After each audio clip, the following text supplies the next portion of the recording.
My talk for today is called What Are You Making Important? And as always, I have some quotes to begin.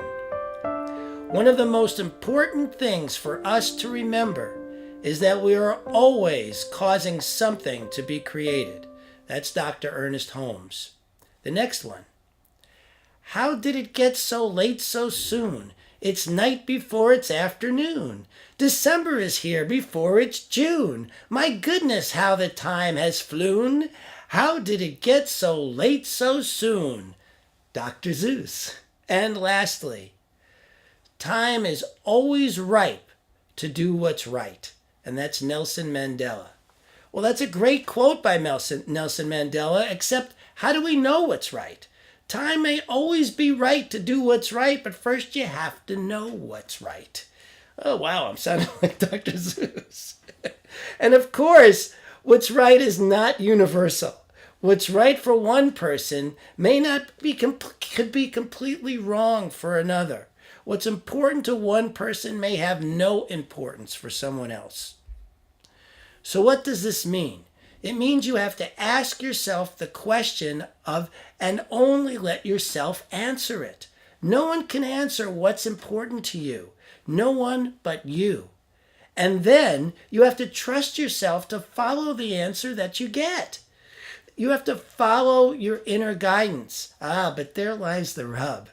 You have to trust yourself. And something that I have grown as a skill over many years, and to be honest, I'm not always so good at. In fact, under certain conditions, I still struggle with trusting myself and knowing, even though I know it is the most powerful tool we have. But knowing what a powerful tool it is allows me to keep knowing that this is what I need to develop. Developing the art, like practicing the guitar, day in and day out. Perfecting this skill of trusting myself because it is so important to me. And I do make trusting myself important. How about you? What are you making important? It used to be that the first thing I'd think about when I woke up in the morning was my to-do list. And I'd walk through it. I'd lie there in bed and walk through in my mind what it is I had to do today. It used to be. Once I started asking myself the question, what am I making important right now? Not only the way I started my day changed, but where I put my attention during the day changed as well. My wife Ash was telling me the other day that she had listened to someone speak about procrastination as being the one thing absent from every single successful person who had been surveyed. More than any other trait, the absence of procrastination made the difference. But you see, I don't believe procrastination exists. So I'm not clear what they were seeing as being present or absent. I believe in perfect and right time. Does that mean that no one puts off what is important for them to do? Yes and no. This is why the question, what are we making important, is so important. And the right now part, because, that's all we've got is right now. I listened to our practitioner, Julie, speak on forgiveness, a really powerful talk. She is really clear on the benefits of forgiveness, first for the one doing the forgiving, and then the benefits for those that she loves in her life, and then to the one forgiven. And yet I believe we harbor things because we don't realize how short our lives are and how quickly what's important can be distracted right out of us. But she knew, Julie recognized, even with horrific experiences, that to not forgive only hurt herself and her loved ones. She put what I've been talking about all year about loving yourself to work in the deepest of ways. Julie made loving herself more important than hating those who had hurt her. I highly recommend listening to her story, which will be posted on our website under the practitioners page in the coming week. I used to wake up thinking my to-do list was the most important thing. Now I realize it's taking joy in waking up, taking time to love myself, taking time to love my beloved, taking time to be grateful for my life. Oh, I'll still get to the to-do list. But I don't think I'm procrastinating. I'm keeping what's important in the right order and at the perfect and right time. And love always, always, always comes first for me.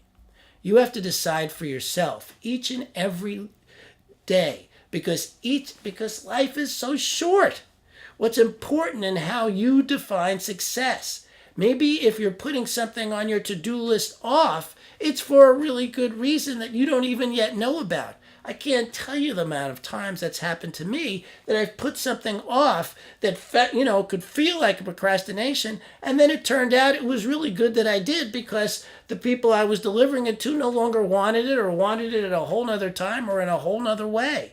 So one of the ways in which we can keep what's important, one of the ways in which I keep what's important in front of me, in my awareness, is by imagining myself on my deathbed looking back on my life. I imagine myself lying there, recounting how I spent my life and how I feel about that. Sometimes when I do this exercise, I am so happy that tears come to my eyes. But other times, I find myself explaining to myself why I did certain things, and at that point, I realize it's time to make adjustments. Now, here's the thing about being focused on time being short. You don't want to beat yourself up about if you're not spending your time the way you want to. Reverend Gerd last week said this brilliant thing about loving yourself, about not loving yourself. So if you're not on target with your GPS, simply do a course correction. Do it loving yourself. Do it in a way that feels good to you. So one thing I noticed about doing this exercise of lying on my deathbed is that I found some consistencies. How much time I'm spending with those I love. How much time I'm spending in the service of those I love, especially those I love. How much time I spend in service to others. How much time I'm doing what I love. You see the consistency here? The word love comes up again and again and again. I hear folks all the time talk about doing stuff because they have to. But I am here to tell you that life is not what it seems. And when we do what we love and are of service to those we love and care for loving others and ourselves, life shifts to support that which we love in the most miraculous of ways. Does that mean that hard times don't happen? No. But there's going to be hard times whether you do what you love or not. So you might as well spend it doing time, doing what you love, being with those you love, because from that vantage point, life tastes sweeter. It does feel easier even in the hard times.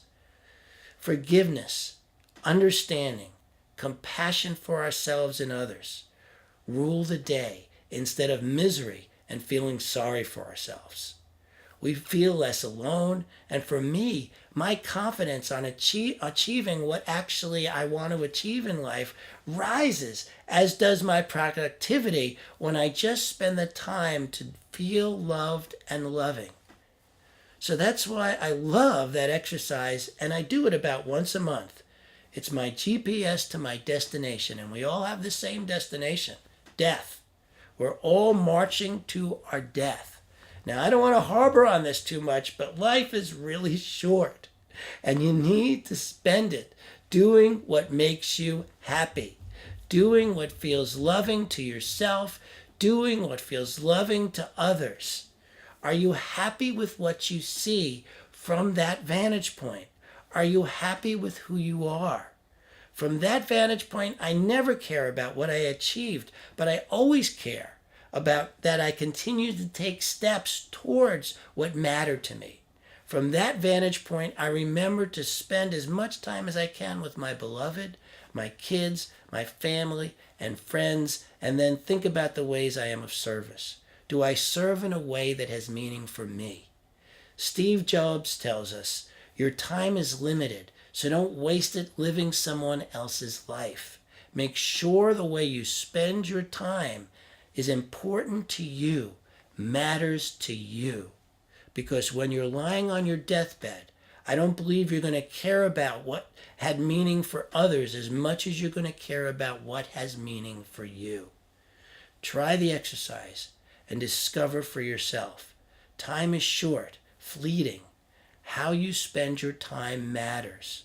What are you making important? I love you. Thank you for listening. If this talk has spiritually fed you or served you in any way, please contribute to our ministry so that we can continue to produce talks as good as this one. We reach now over 50 countries and over 2,000 people a week, and we're able to do this because of contributions from people like you. So please go to our website and click on the donate button and give generously and get that law of circulation going in your life, because the more you give, the more you receive. Thank you. You are the face of God. I hold you in my heart. You are a part of me. You are the face of God.